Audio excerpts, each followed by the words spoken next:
প্রিয় দর্শক, সাজ্জাদ কাদিরের শুভেচ্ছা নিন।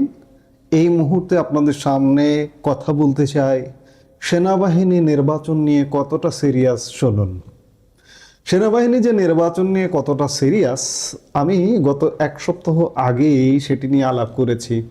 সেনাবাহিনী যে কতটা সিরিয়াস পুরো নির্বাচনের পক্ষে, নির্বাচন যাতে সুষ্ঠু অবাধ হয়, সুষ্ঠু অবাধ ভাষায়, এটা শুধু ভাষায় আছে, কিন্তু অবাধ, সুষ্ঠু এবং অংশগ্রহণমূলক নির্বাচন হচ্ছে না।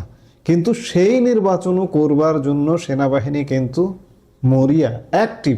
পেছনে বহু কারণ আছে। সেনাবাহিনী গত প্রায় 1.5 বছর যাবৎ বাহিরে আছে, ক্যান্টনমেন্টের বাইরে। এটি সেনাবাহিনীর জন্য অবশ্যই অস্বস্তিকর। সেনাবাহিনী চাইছে যে একটা নির্বাচিত সরকার আসুক, সেটি যেমনই হোক, আসলে তারা ব্যারাকে ফিরে যাবে। আগামী 28 ফেব্রুয়ারি তাদের সর্বশেষ মাঠে থাকার দিন। 28 ফেব্রুয়ারি ক্লোজ হয়ে যাবে, অর্থাৎ 1 মার্চ থেকে বাংলাদেশের মাঠে, ময়দানে আর সেনাবাহিনী থাকবে না যদি কোনো বিশেষ পরিস্থিতি না ঘটে।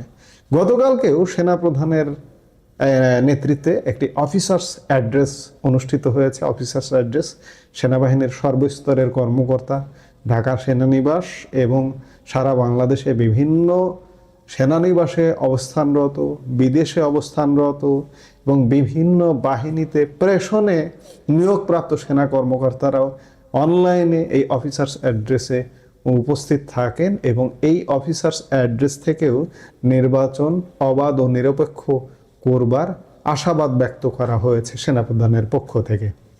ত্রয়োদশ জাতীয় সংসদ নির্বাচনকে সামনে রেখে বাংলাদেশ সেনাবাহিনীর সব কর্মকর্তা ও সৈনিককে সর্বোচ্চ সতর্কতা, পেশাদারিত্ব ও নিরপেক্ষতার সাথে দায়িত্ব পালনের নির্দেশ দিয়েছেন সেনাবাহিনী প্রধান জেনারেল ওয়াকারুজ্জামান। তিনি স্পষ্ট ভাষায় বলেছেন, আসন্ন জাতীয় নির্বাচন হবে শতভাগ অবাধ, সুষ্ঠু ও নিরপেক্ষ। এতে কোনো ধরনের স্বজনপ্রীতি, পক্ষপাত ও রাজনৈতিক আনুগত্য প্রদর্শনের সুযোগ নেই। গতকাল ঢাকা সেনানিবাস প্রাঙ্গণে আয়োজিত পৃথক দুটি সভায় সৈনিকদের সাথে দরবার এবং কর্মকর্তাদের সাথে অফিসার্স অ্যাড্রেসে সেনা প্রধান এসব নির্দেশনা দেন। সভায় ঢাকার বাইরে অবস্থানরত কর্মকর্তারা, ঢাকার বাইরে বা বিদেশে, আমি খানিক আগে বললাম, যে যেখানে কর্মরত আছেন তারা অনলাইনে অংশগ্রহণ করেছিলেন। বৈঠকে উপস্থিত একাধিক সূত্র জানায়, সেনাপ্রধান বলেছেন, নির্বাচনকে কেন্দ্র করে এমন একটি সর্বাঙ্গীন নিরাপত্তা বলয় সৃষ্টি করতে হবে যাতে জাতি, ধর্ম ও বর্ণ নির্বিশেষে সব শ্রেণীর মানুষ নির্বিঘ্নে নিজ নিজ কেন্দ্রে গিয়ে ভোট দিয়ে নিরাপদে বাসায় ফিরতে পারেন।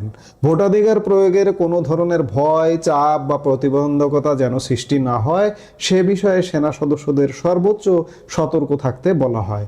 তিনি বলেন, সেনাবাহিনী কোনো রাজনৈতিক পক্ষের নয়, আমরা রাষ্ট্রের, সংবিধানের ও জনগণের পক্ষে। সেনাপ্রধান দৃঢ়ভাবে উল্লেখ করেন, সেনাবাহিনীর দায়িত্ব নির্বাচনকালীন নিরাপত্তা নিশ্চিত করা পর্যন্ত সীমাবদ্ধ। নির্বাচন শেষে নির্বাচিত গণতান্ত্রিক সরকারের হাতে পূর্ণ ক্ষমতা হস্তান্তর করে সেনাবাহিনীকে ব্যারাকে ফিরতে হবে। এর বাইরে অন্য কোনো ভূমিকার প্রশ্নই ওঠে না। তার এ বক্তব্যকে নির্বাচনকালীন রাজনৈতিক প্রেক্ষাপটে সেনাবাহিনীর অবস্থান স্পষ্ট করার একটি গুরুত্বপূর্ণ বার্তা হিসেবে দেখছেন সংশ্লিষ্টরা। বৈঠকে সেনাপ্রধান দেশের সামগ্রিক আইন শৃঙ্খলা পরিস্থিতি, সামাজিক যোগাযোগ মাধ্যমে ছড়ানো গুজব, অপপ্রচার ও উস্কানিমূলক বক্তব্য নিয়ে উদ্বেগ প্রকাশ করে বলেন, সেনা সদস্যদের ধৈর্য ও সংযমই এ ধরনের পরিস্থিতি মোকাবেলার প্রধান হাতিয়ার। কোনো উস্কানিমূলক বক্তব্য বা ঘটনায় প্রতিক্রিয়া দেখিয়ে এমন কিছু করা যাবে না যাতে উস্কানিদাতাদের উদ্দেশ্য সফল হয়। সম্প্রতি সেনা হেফাজতে বিএনপি কর্মীর মৃত্যুর ঘটনায় পরোক্ষ ইঙ্গিত দিয়ে সেনাপ্রধান বলেন, সেনা হেফাজতে যেন কোনোভাবেই মৃত্যুর ঘটনা বা মানবাধিকার লঙ্ঘন না ঘটে, সে বিষয়ে শতভাগ সতর্ক থাকতে হবে। কোনো অপরাধীকে গ্রেপ্তারের পর দ্রুত পুলিশের কাছে হস্তান্তর করতে হবে। সেনাবাহিনী কোনোভাবেই দীর্ঘমেয়াদী হেফাজতে রাখবে না। বৈঠকে এক সেনা কর্মকর্তা বিডিআর হত্যাকাণ্ডের তদন্ত ও কারণ নিয়ে প্রশ্ন তুললে সেনাপ্রধান বলেন, নির্বাচিত রাজনৈতিক সরকার এ বিষয়ে শতভাগ বিচারিক প্রক্রিয়া সম্পন্ন করবে এবং প্রতিষ্ঠিত সত্য যাতে পরিবর্তিত না হয় সে বিষয়ে রাষ্ট্রীয় দায়বদ্ধতা থাকবে। সেনাপ্রধান আরও বলেন, নির্বাচনকে সামনে রেখে জেলা ও উপজেলা পর্যায়ে চিহ্নিত শীর্ষ সন্ত্রাসীদের বিরুদ্ধে ম্যাজিস্ট্রেটের মাধ্যমে আইনানুগ ব্যবস্থা নিতে হবে। এর লক্ষ্য নির্বাচনী সহিংসতা, ভয়ভীতি ও নাশকতা আগেভাগেই দমন করতে হবে। ইতিমধ্যে সারা দেশে 57,000 সেনা সদস্য মোতায়েন করা হয়েছে এবং আগামীকাল 20 জানুয়ারির মধ্যে এই সংখ্যা 1 লক্ষ অতিক্রম করবে বলে সেনাপ্রধান এই অফিসার্স অ্যাড্রেসে বলেন। বিশ্লেষকদের মতে সেনাপ্রধানের এই অফিসার্স অ্যাড্রেস বর্তমান রাজনৈতিক রূপান্তরকালে সেনাবাহিনীর ভূমিকা, সীমা ও দায়বদ্ধতা স্পষ্ট করেছে। বিশেষ করে নিরপেক্ষ নির্বাচন, মানবাধিকার রক্ষা এবং নির্বাচনের পর ক্ষমতা হস্তান্তরের ঘোষণা, সব মিলিয়ে এটি দেশি বিদেশি পর্যবেক্ষকদের কাছেও একটি গুরুত্বপূর্ণ বার্তা। এই বক্তব্যের মাধ্যমে সেনাবাহিনী যে রাজনৈতিক প্রক্রিয়ায় কোনোভাবেই স্থায়ী বা প্রভাবশালী শক্তি হিসেবে থাকতে চায় না, বরং একটি নিরপেক্ষ ও পেশাদার বাহিনী হিসেবে দায়িত্ব শেষ করে ফিরে যেতে চায়, সে অবস্থান আরও পরিষ্কার হলো। অর্থাৎ এই যে অফিসার্স অ্যাড্রেসটা হলো, এই অফিসার্স অ্যাড্রেসটা এটি প্রকাশ করে যে নির্বাচনকে সেনাবাহিনী কিন্তু সর্বোচ্চ গুরুত্ব দিচ্ছে। সেনাবাহিনী কি রাজনৈতিক রূপান্তর হবে? তারা স্বাধীনতার পক্ষের হবে নাকি স্বাধীনতার বিপক্ষের হবে? পাকিস্তানপন্থী হবে নাকি ভারতপন্থী হবে? আওয়ামীপন্থী হবে নাকি জামাতপন্থী হবে, বিএনপিপন্থী হবে? সেগুলো আসলে সময় অনুযায়ী নানা রকম রূপান্তর, নানা রকম আসলে যে কোনো রাজনৈতিক সরকার, রাজনৈতিক দল যখন ক্ষমতায় আসে তখন আসলে ক্ষমতার সবকিছু চেয়ার টেবিল পর্যন্ত সেই রাজনৈতিক দলের যে মতাদর্শ, সেই মতাদর্শ অনুযায়ী কাজ করে। বাংলাদেশে একটা একতরফা নির্বাচন হচ্ছে, এতে কোনো সন্দেহ নাই, বাংলাদেশের বৃহৎ জনগোষ্ঠীকে বাইরে রেখে।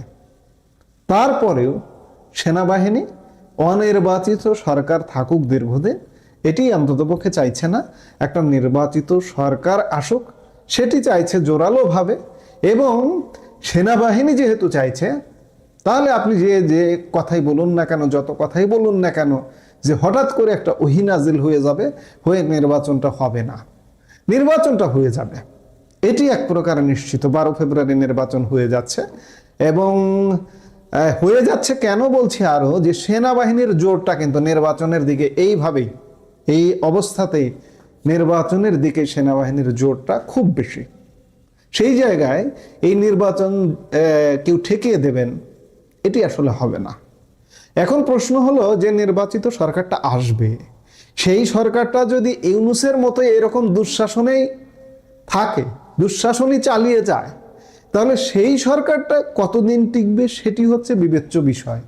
এবং সেই সময় সেই পর্যায়ে সেনাপ্রধানের বা সেনাবাহিনীর কি ভূমিকা হবে সেটি বিবেচ্য বিষয়। এখন আপাতত যে নির্বাচনটা হয়ে যাচ্ছে, বারবারই বলছি, এবং সেনাবাহিনীর প্রত্যেকটি কর্মকাণ্ড সেটি কিন্তু বলছে, নির্বাচন না হওয়ার কোনো সুযোগ নাই। এই মুহূর্তে সেটি দেখা যাচ্ছে। এই মুহূর্তে এ পর্যন্তই। সবাই ভালো থাকুন, সুস্থ থাকুন।